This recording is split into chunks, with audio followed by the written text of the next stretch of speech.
Не 11, туку 15 обвинители ќе го застапуваат обвинението за пожарот во дискотеката Пулс на судењето што започнува следната среда на 19 ноември.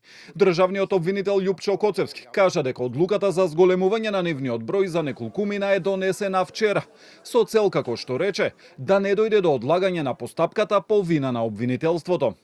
Имајќи предвид дека да не се отежна, односно да не се наруши постапката на другите обвинители што имаат други предмети, што значи дека можеби не секогаш ќе присуствуваат сите обвинители, меѓутоа секогаш ќе има обвинители за да не се одоговлекува постапката или да не се одлага по, да не речем, вина на обвинителството. Максималниот број можеби ќе биде 15. Со обвинението се опфатени 34 физички и 3 правни лица, но не и полициските службеници. За нив истрагата се уште ја води обвинителството за гонење на организиран криминал и корупција, а Коцевски најавува дека ќе заврши до почетокот на декември. Имаше објективни околности околу сослушување на одредени сведоци и сега тие сведоци се сослушуваат со тоа што најверојатно во почеток на наредниот месец ќе се донесе јавна обвинителска одлука.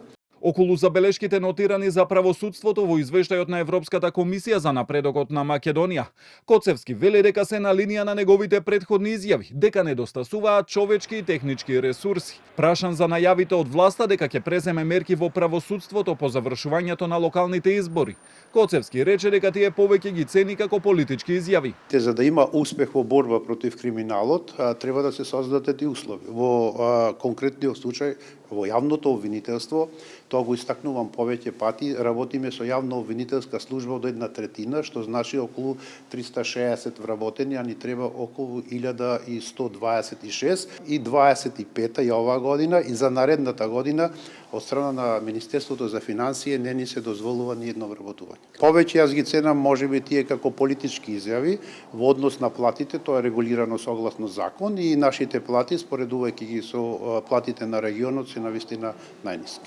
По трагедијата во Кочани, владата ја запре постапката за разрешување на државниот обвинител Коцевски, но во јули владеачкото мнозинство му изгласа недоверба во собранието. Сепак тој оставка не поднесе, па според најавите од власта, постапката за негово разрешување ќе продолжи по завршување на изборниот процес.